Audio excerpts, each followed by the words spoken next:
Hello? Hi, is that Zoe Adams? Yes, speaking. Zoe, it's Dr Nigel Giam calling from the GP practice. How are you? Oh, hello. Hi. I'm fine, thank you. Zoe, before we start the consultation, just to let you know, as a practice, we often record our consultations just for training purposes. And today I'm going to be recording all my consultations in clinic. Would that be okay with you?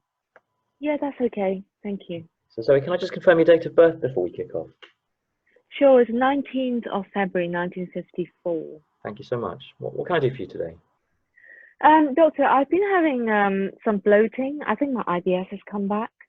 Okay, so you mentioned come back. I can see, I'm just opening up your notes here, and I can see you had this as a teenager.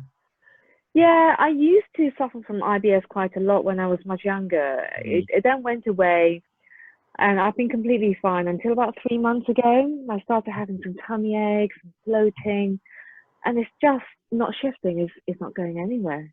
So tummy aches and bloating 3 months ago. Do you think anything 3 months ago may have triggered off these symptoms at all?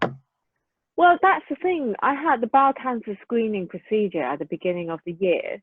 Right. So that was like the flexible sigmoidoscopy. I had that done in the hospital. Yes. I got the results all normal and everything. But I mean, soon after the procedure, this bloating started. So I wonder if maybe the procedure's triggered off something. Like, okay. Okay. Yeah. I mean, do you notice any other triggers for your IBS? Usually it's stress, and you know, it's a very stressful time during this pandemic. But you know, I've been okay. You know, I've been more stressed with the pain, to be honest, and the bloating. I just wanted to go away. Sure. Well, let's talk a little bit about that then. So, in terms of the bloating and the pain, where exactly is it? Where do you feel it? It's kind of in the lower part of your tummy. Right. Above the belly button or below the belly button? Below. Okay. You see, that's the thing. Usually with IBS, I have my pain a bit further up, like around the stomach. But now the pain seems to kind of, you know, when it started, it was just lower. Right. And is it there all the time? Yeah, it's there all the time. It started off not so much, but now it's definitely there all the time. How would you describe the pain to me? Is it sharp? Is it dull? No, it's a dull ache. It's a dull ache just in the area, you know. It's not sharp or anything. And it's sort of generalized as opposed to one particular place, is it? Yeah, that's right. Okay. And how severe is it? I mean, is it, for example, stopped you from doing anything at all? I would say, well, it stops me from eating and enjoying my food, really, because, you know, with the pain and the bloating, I just don't feel like eating at all. Does it get worse with food? No, it doesn't get worse with food. It makes no difference, no. If you had to grade it, 0 being nothing, 10 being the worst, where would you put it on that scale? I would say 4. 4. Have you tried anything for it?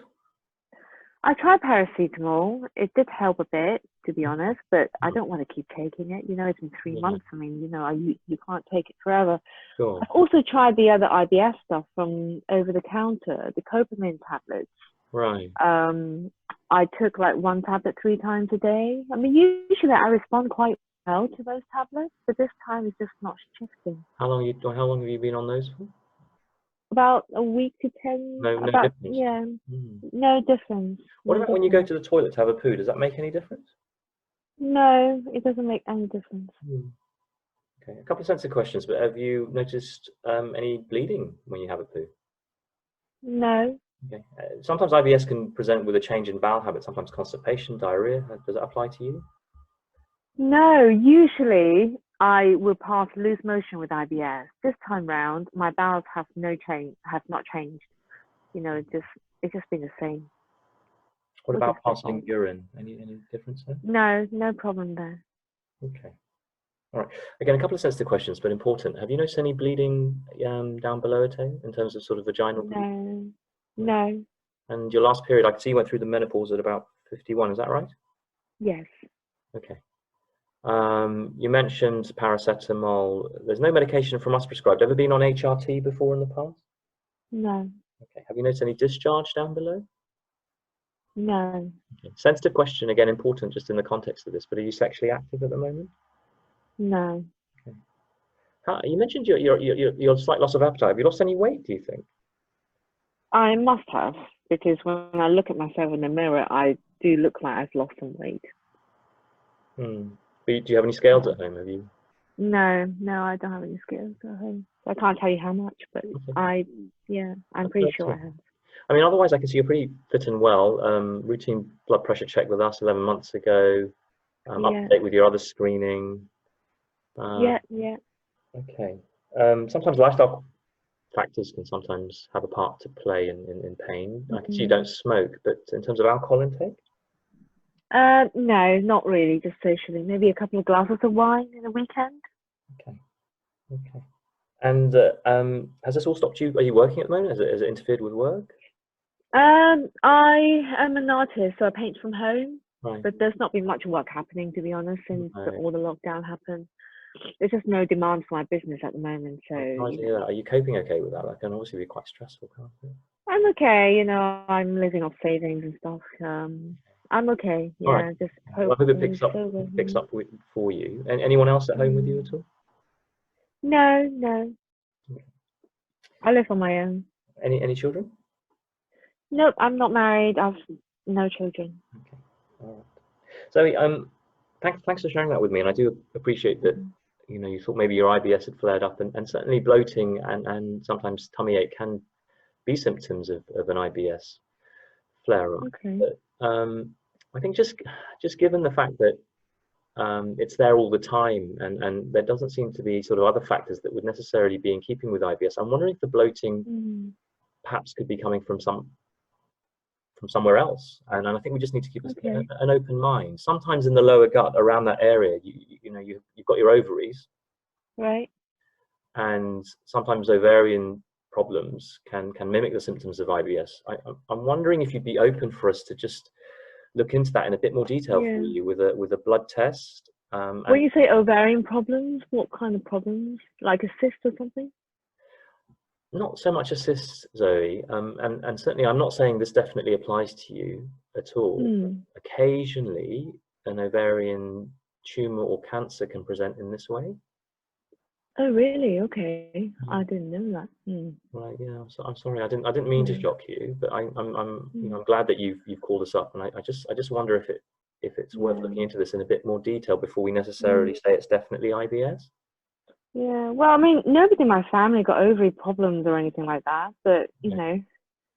So there's no family history of ovary problems, then you? No, except my mum died from breast cancer. Did she? I'm sorry. She was in her 60s, but no, we had no problems with ovaries. Okay. Any other family history of bowel problems at all? No. Okay. We can do a screening blood test here at the GP practice. Now that lockdown's easing, we're actually opening up our blood taking service again for that's brilliant. That's investigations. Good. It would obviously be with a nurse who's in PPE. Okay, that's fine. So we could certainly see you for that, and we could see you quite quickly actually tomorrow. Okay, brilliant. Perfect, yeah. If you like, what I can do is I'll check with the receptionist after we finish the consultation, and then we can actually schedule a review for you tomorrow, and I can ring you back with the appointment time. Okay. You'll come to the practice and press on the intercom, and the receptionist will then direct you through. We have a separate door which you can come in through, basically, just to maintain the social distancing. Sure. Okay. That's fine. The scan is a jelly scan, and that would be at the hospital. Now, I can get this organised for you, so that you can have it within the next couple of weeks. They will give you a call. Okay. And also let you know when the appointment is. Yeah. Okay, that's fine. I mean, it's not ideal, but I guess it's better safe than sorry. So, I mean, do you have any questions for me? Because I appreciate this is maybe not the conversation that you're expecting to have today. No, I mean, I guess let's get the results of the investigation and then we'll see. But in the meantime, if the pain gets worse, I mean, can I carry on taking paracetamol, or do I carry on with the copamine? I think if the copamine's not really helped, I think perhaps if you could just stick with a simple paracetamol, you can take 2 tablets up to 4 times a day regularly. Okay. The pain gets worse.